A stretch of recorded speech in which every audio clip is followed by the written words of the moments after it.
Okay. Uh, Once again, this is the Lunch and Learn for the College Tuition Scholarship benefit. We're gonna try to power through these slides so we can get to your questions and concerns about the benefit. So what is the College Tuition Scholarship? The College Tuition, Lord, what is going on? The pays 50% of undergraduate tuition at an accredited college or university outside of Columbia and Barnard, this should say, and pays the lesser of the 50% of the external institution's tuition or 50% of the current year's Columbia College tuition rate. That annual defined limit for the current academic year of 2024 to 2025 is 34,000. So the maximum per term would be 17,000 for the CTS scholarship. The CTS scholarship covers up to 8 semesters or the equivalent number of trimesters or quarters. Summer terms require a letter in good standing, and they do not count towards the 8-term limit.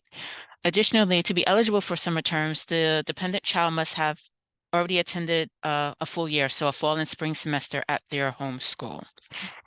Grants, awards, and scholarships, which are tuition specific, meaning they are applied directly to the cost of the tuition, become part of the CTS benefit calculation when factoring that payment for the benefit. Eligibility. To be eligible for the CTS benefit, officers must be full-time, regular, salaried employees of Columbia, meaning you're not a temp, you're not part-time, and you are also on Columbia's payroll. So again, some people who, let's say, are temp might be paid by an outside temp agency that would not qualify the employee or officer for the CTS benefit. Additionally, officers who are not eligible, visiting officers of instruction or research, postdoc research fellows, and postdoc clinical fellows.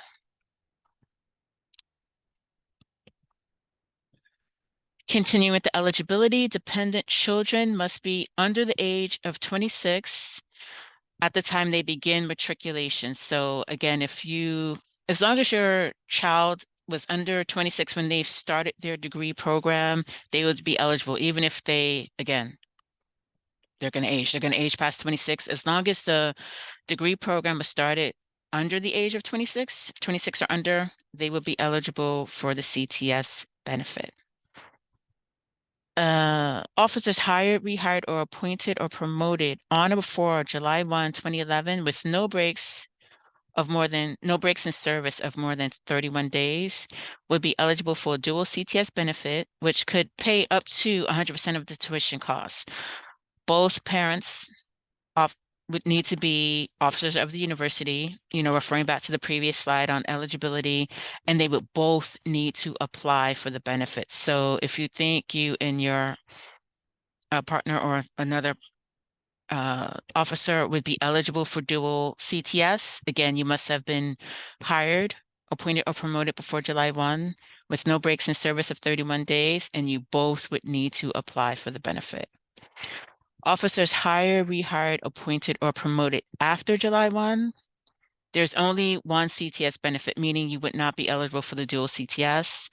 And all officers must have, after July 1, 2011, must have completed 4 years of regular full-time salary continuous service with no breaks of more than 31 days. So again, that would exclude people initially hired as temporary employees or part-time employees or that didn't qualify or didn't meet the eligibility requirements as a full-time regular employed salaried officer of CU.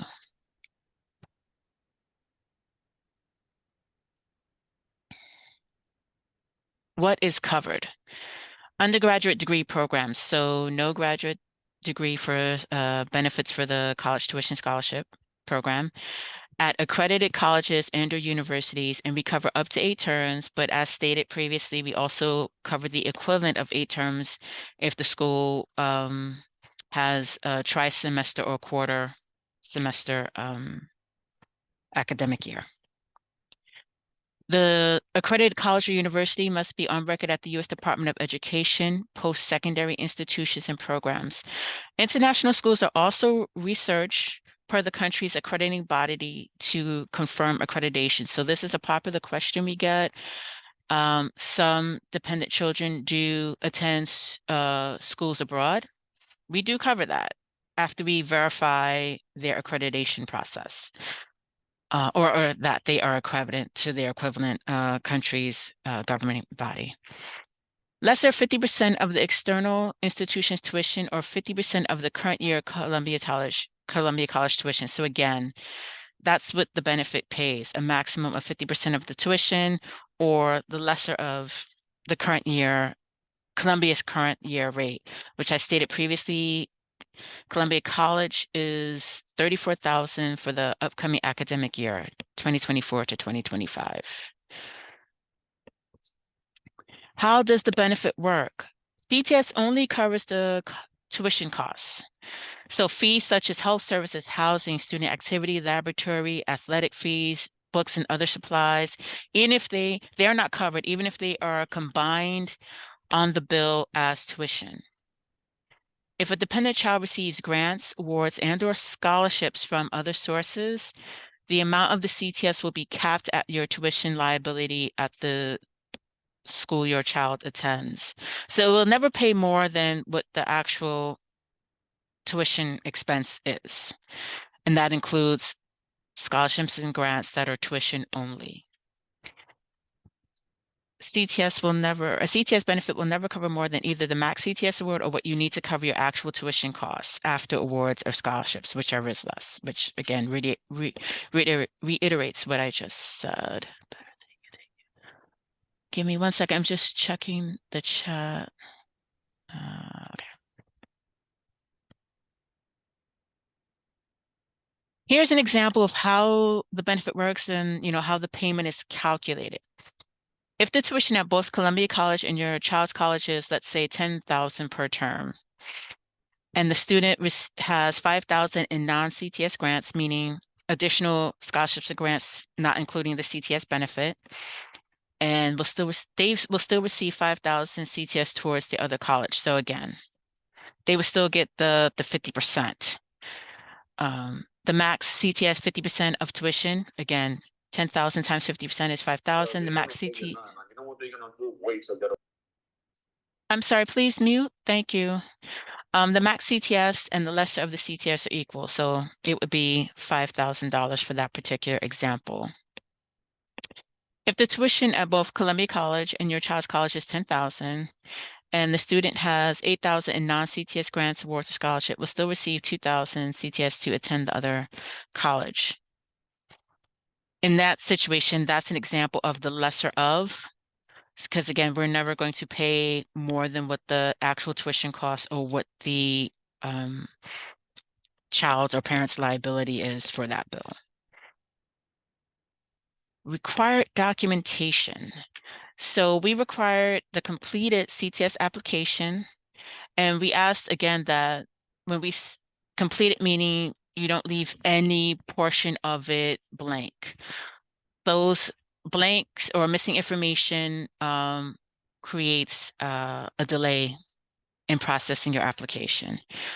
The application is online and writable. You can download it. Once you open it in the HR Cube's website, you can complete it there. You can also download it and save it as a PDF. And once you open it, it will still be writable. And again, we have to reiterate all sections of the form must be completed. We are putting emphasis on this because our third-party vendor, EBPA, who processes these forms, they do see a lot of missing documentation and it delays the calculation and the subsequent payment going out to the school. We ask, in addition to the completed CTS application, that you provide an itemized invoice, meaning tuition costs should be clearly noted and separated out and not bundled with other fees. In addition to that, we also require supporting documentation, particularly for the first submission of the application. So that would be proof of relationship, as it says, first-time applicant. So copy of birth certificate, marriage certificate, adoption certificate, or court records if a legal guardianship has been granted for the dependent child. In addition to that, we require grants, awards, and/or scholarship documentation if applicable. So again, if your child is receiving additional grants or scholarships, we ask that you provide documentation on how that additional aid is being applied. Because our benefit only applies to tuition only, we are looking to see if the dependent child is receiving other tuition only aid. If so, our vendor will consider that additional aid in the calculation. If the additional scholarships or grants are not tuition only, they don't factor into the calculation. The following is an example of the itemized tuition bill. This is a current semester bill for Columbia. As you can see, it's been underscored in red. The tuition at the College of Arts and Sciences is isolated. It's $12,360. This is what we are looking to see. This is what our vendor is looking to see when they review your itemized bill. Tuition isolated so they can clearly make a calculation on the benefit payment for your dependent child. If you don't receive an itemized bill like that, we advise that you refer back to your child's bursar or student financial services office and ask them to provide documentation, additional documentation, either in a new bill or supporting documentation that says this is the tuition cost for the current semester. We say current semester because this benefit, you have to apply for it each term. Some officers think it's once a year. Even if your child's school is international, we do know some international schools bill per year. In order to utilize the CTS benefit, you must submit the CTS application, the itemized bill, and all supporting documentations each term. So even if you only got one bill for the year, again, submit that one bill each semester or tri-semester or quarter. However, the international school bills, you must always give a bill, even if they only submit one once at the start of their academic year. Uploading documentation. EBPA has a portal that allows you to upload your CTS application, your itemized bill, and supporting documentations. All of this can be linked from the actual application when you download it from CUBES. We also provide the portal links on our websites. All links will be given in the end of the slide, and we do make this presentation available to all attendees. EBPA, which is our CTS administrator, our third-party vendor, has 15 business days to calculate the CTS benefit per our service level agreement, and then they send the payment via US mail to the college or university. This is another important sticking point because some employees or officers think that the payment will go to them.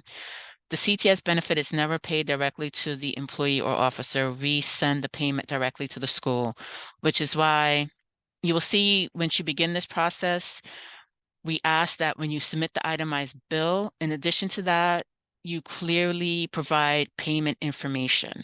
So EBPA knows where to remit payment to because it will not be going to the employee. We also advise employees to register to track the status of the application. You will see when it's been received, if it's pending, when the payment has gone out, all of that will be visible on the EBPA tracking portal. Once you upload and submit your application, it takes about 2 to 3 business days for EBPA to receive it.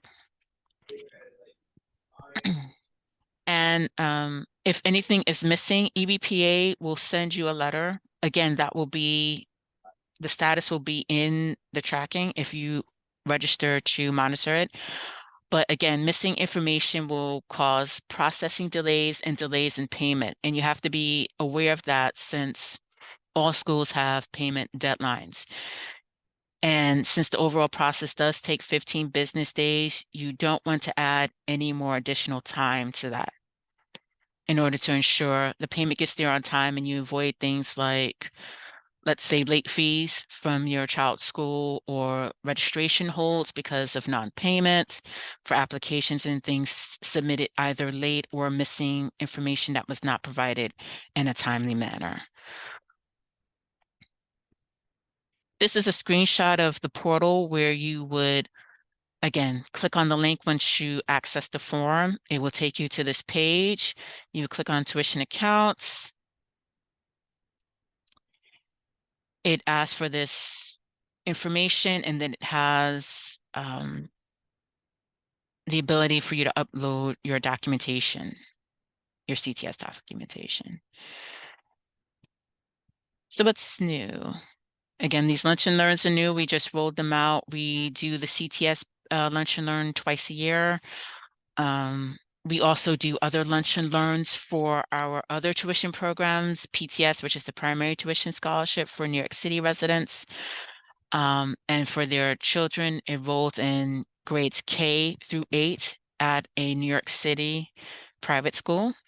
We also have the tuition exemption benefit for employees and their dependents who are enrolled at either Columbia, Barnard, and or teachers, not and, or teachers. Here's a link to the EBPA tracking system. Again, we encourage people, even if they've submitted forms prior, if you haven't already registered to track your application status on the EBPA website, we encourage you to do so. We definitely encourage it for first-time submissions.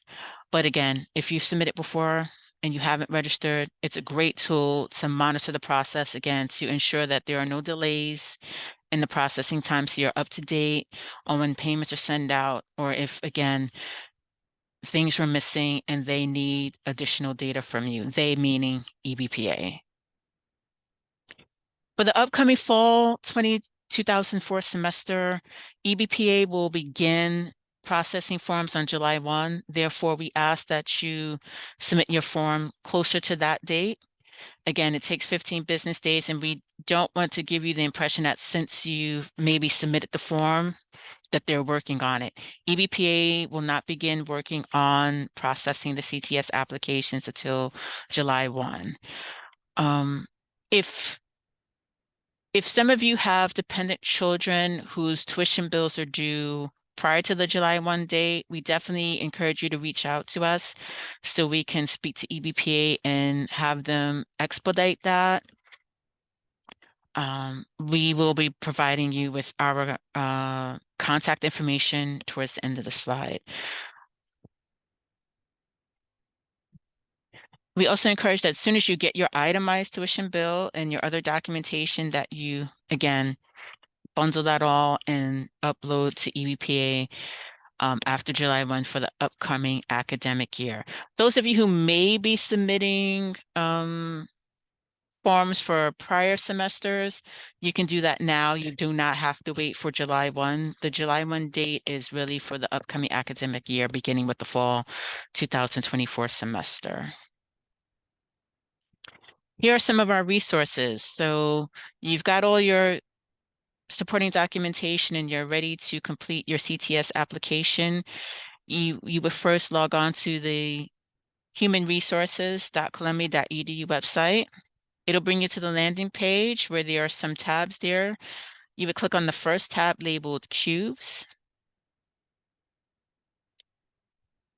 And it will bring you to this landing page where you have your home, your benefit summary. Some of you have been working here will be familiar with Cubes or should maybe be familiar with Cubes because it's where we go every year to do our open enrollment, to update our benefits, add dependents and all of those things, put I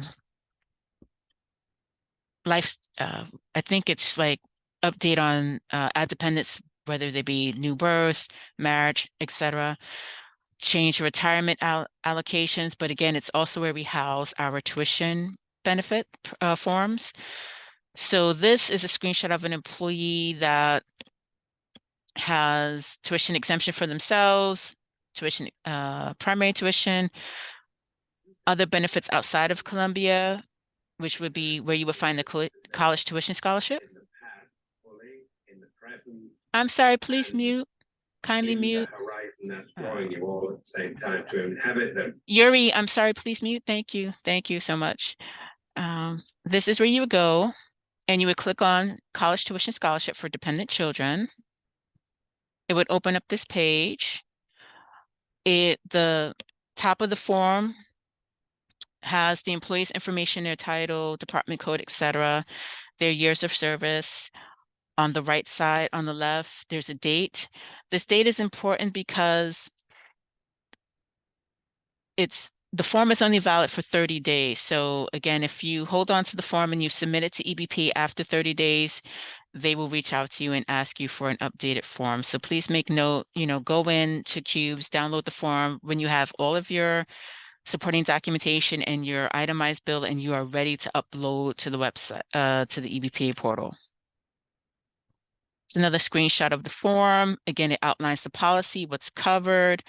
It has links to our website, the CTS checklist, FAQs, and a sample of the grants, awards, and scholarships letter and the letter in good standing, which is used for summer terms when dependent children are taking classes during the summer. We require a letter in good standing saying that the summer classes are going towards their undergrad degree bill, um, and that the child is in good academic standing, meaning not on academic progress or anything like that. We require that for summer semesters. Again, this is how the form looks. If you've never seen it, it will list your dependents and their date of birth.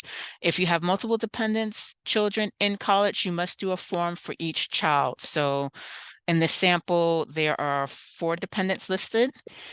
Let's say 2 of them are in college. The officer would have to do 2 forms for each child, notating, and they would check the box for which dependent it's for.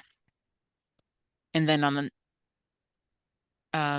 the next, well, it's still on the form, but then they would notate the college, how the college is paid, either semester, tri-semester, or quarter, the year, and the semester, and the undergraduate status, so their freshman, sophomore, junior, senior, etc., and the school name. This is because, again, we do this per semester and we keep track of how these payments are applied since the CTS benefit is capped at 8 terms or the equivalent trimesters and quarters. We make note of each kind of term that we've made payment for. The form also, again, includes all the required information for the itemized bill. So you will see here um, how you can access that. It gives you information on finding that at your child's school and what the itemized bill must include, must have the name of the school, the logo, your child's name should be on the bill, the tuition should be itemized. Again, do they pay semester, do they bill semester, trimester, or quarterly, if there's scholarships and grants, and again, the payment mailing address, because as I stated, we don't mail any payments to the officer, it goes to the school. So all of that should be included on the bill. And again, the form is very clear cut and it provides you with all the required information needed. Again, this is more information for you to fill out. We ask that you fill in everything just to ensure efficient processing time so we can get it out within the 15 business days and there are no delays in payment. This is the last part. If you are applying for dual for those officers who are hired, appointed, or promoted before July 1, they could be eligible for dual PTS. So that means both officers could receive up to 50%, which would be up to 100% of the tuition. If you think you qualify for that, you would supply the other officer's name, last name, first, and their uni. And again, that other officer would also have to do their own form. If you have questions about dual CTS, you can always reach out to us and we'll verify employment status for you and the other officer to see if you qualify for it. And at the bottom of the form is instructions on how to submit the application. So again, all of this information is out there. It's on the form, it's on our website. We're going to give you the deck. The first semester that you're completing this, it can be a little intimidating and a lot of work, but again, it's very clear cut. We give resources everywhere, website form, we have a checklist, and again, we're always available if you have any questions on how to do this. If you want to look at the policy information, you would go to humanresources.columbia.edu/tuition. And when you scroll down in the middle of the page, they have all of our kind of under off, you would click officers, and then they have all of our tuition benefits. You would click college tuition scholarship, and it will bring you to our policy. Again, reiterating most of what I've said today. Other links, again, we have lots of links to help you with this process. So there's links to our other benefits, PTS, CTS, the CTS checklist, scholarships and grants letter, FAQs, links to the portal to submit applications, and links to the tracking portal to register to track your application status. Here is our contact information for the Columbia Benefits Services Center. We are available Monday through Friday, 9 a.m. to 4:30 via phone. That's our phone number, 212-851-7000. Again, if you have questions about eligibility for yourself for dual PTS, questions on how to do this, how to submit the forms, you would send them to hrbenefits@columbia.edu. And again, if you want to access the policy to review those things, and you would go to humanresources.columbia.edu/tuition. I know I kind of powered through that.